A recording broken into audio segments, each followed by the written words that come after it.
Good morning, my few friends. I'm glad you're here today. I have a favorite book from when I was younger, many favorite books, but it's called Illusions Adventures of a Reluctant Messiah. It's by a guy named Richard Bach. He wrote Jonathan Livingston Seagull. In Illusions, there is this phrase: if you argue for your limitations, they are yours. This means that if you constantly make excuses or rationalize why you can't do something or achieve a goal, those limitations or obstacles become ingrained in your mindset, and you'll likely be unable to overcome them. The phrase highlights the idea that negative or self limiting belief can become a self fulfilling prophecy. If you focus on what you can't do, you're less likely to take actions necessary to achieve what you can do. This phrase encourages a more positive and growth oriented mindset by suggesting that instead of arguing for our limitations, we should focus on our possibilities and potential. That's what we do here on Mondays and Wednesdays in our meditation group.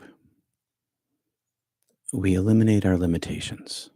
We don't argue for our limitations.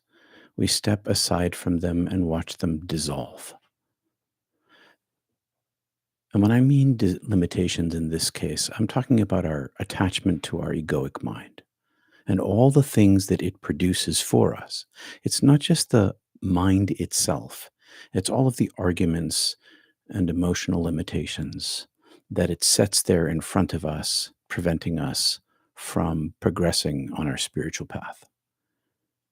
It gets worse when we argue for our limitations. Anyway, thanks for joining me here this morning. The reason why we gather is so that we can meditate together. It creates a ritual for each of us. If we keep showing up, then it makes it a lot easier to practice when we're not together, because we have this time and this ritual of doing this. And I know that there are people who watch these videos and meditate with us who aren't here live, lots of them. And I want to make sure that you feel welcomed too, because the energy that we're trying to channel, become the divine light itself, bringing heaven here now, that's shared among us. And as we share it among ourselves, we strengthen each other. And that's a really powerful reason for meditating together. We tend to practice a combination of centering prayer, which is a breath practice linked to a prayer or a mantra or a chant that's repetitive. You ride up your spine and down your spine, down to your belly, up through your nose and back and forth. And that gets modified as we go forward in our practice. That's just the basic. And when the mind wanders, you go back to your prayer and you repeat your chant over and over again and use it as a focal point with your breath to train the mind, to rewire the mind, because the mind is plastic. It is malleable. We also practice a little bit of Kriya Yoga. And I tend to use a harder breath in the beginning, a more forceful breath when we're together. And then about halfway through, I relax. I try to relax all of my muscles when I relax my breath. So when I get to the point of, I might begin with my face, relax all of my face muscles, feel my neck and relax that, relax my shoulders, my arms, my back. So as I transition from my harder breath, I run through my entire body to relax all the muscles, because sometimes afterwards I'm sort of up and tense because I've been using the force of my muscles to focus my mind.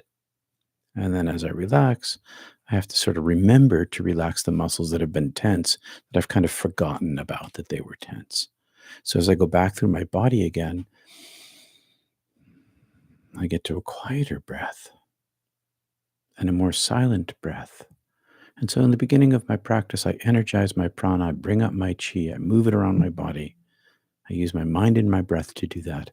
And in the latter part of my practice, I relax everything and I try to focus my mind to become single-minded. My prayer drops away. I focus on just my breath and the relaxation of my body, and my breath becomes more and more quiet, and the peace begins to live. One more thing before we go on. We do a lot of muscular tensioning, but tensing those muscles and forcing the muscles. A crazy thing about tensing the muscles, if you tense your muscle as hard as you can, when you finally, and you tense it there for quite a while, and then finally relax it, the muscle relaxes more than if you just try to relax it at the outset. There's a counteraction to the strengthening of muscles, to the compression of muscles. It's when they are relaxed, they can fully relax to the extent that they're able to. Anyway, that's a little bit of lessening this morning. Say hi to everybody. Hey, Kristen, Catherine, Lynn. The surest sign that God exists is the increasing heart bursting joy felt in meditation, Kriya Yoga, and practice. This is true. The surest sign that God exists is the increasing heart bursting joy felt in meditation. The more one practices, in my world, Kriya Yoga, the greater this joy, this greater the energy is, the greater the power is. That isn't mine. It lives through me and in me. When I say Peter, mine. And the more I practice, the bigger it becomes. And that's a very sure sign. If you're looking for a sign, thanks, Lynn. This is true. Hi, Janet, Susie, Wanda, Judith, Living for Joy, and Robert. Thanks for all being here this morning. We've been beginning with a little bit of Om practice, and most of the time that you've been with me, we've vibrated our heart, our throat, and our third eye. Om. Recently, I've been asking you just to say Om and stay in the heart. We'll stay in the heart a little bit today for our 3 chants, or 5. It could be 5, and then I'll begin my breath, and I'll be using the compression of my pelvic floor, relaxation, all the things that we've been practicing that we talk about on Tuesdays. I'll be practicing here because that's my practice. For all of you who may be joining us for the first time, remember, just use your breath, have a prayer chant, ride your breath up and down inside your body from your belly to out your nose. Feel it. When your mind wanders, return to your prayer. And if you've been practicing for a little while, you can bring your mind and your breath down to your root and then feel your spine as you rise up. And if you're wondering about what I mean by riding your breath, take a look at last week's video having to do with riding your breath and what does it mean. It was a really good question. Anyway, that's what you do. And if your mind wanders, come back to your prayer. It's super simple. Simple, simple, simple. All right.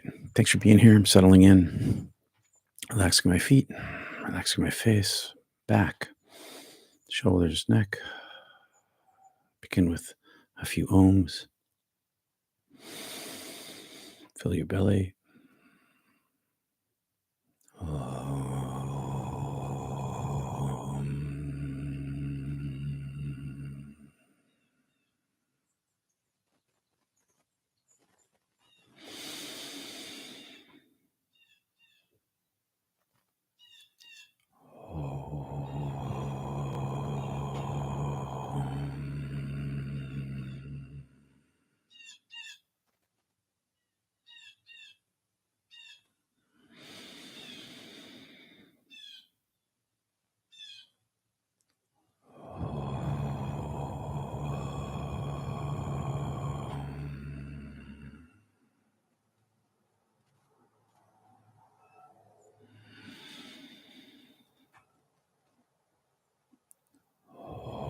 Feel the vibration.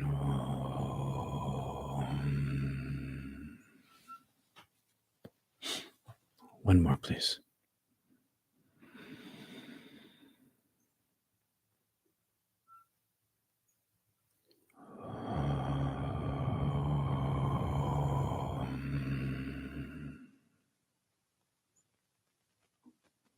Breathe.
Taste the love soup inside. Peace and love. See you soon. Thanks for meditating with me.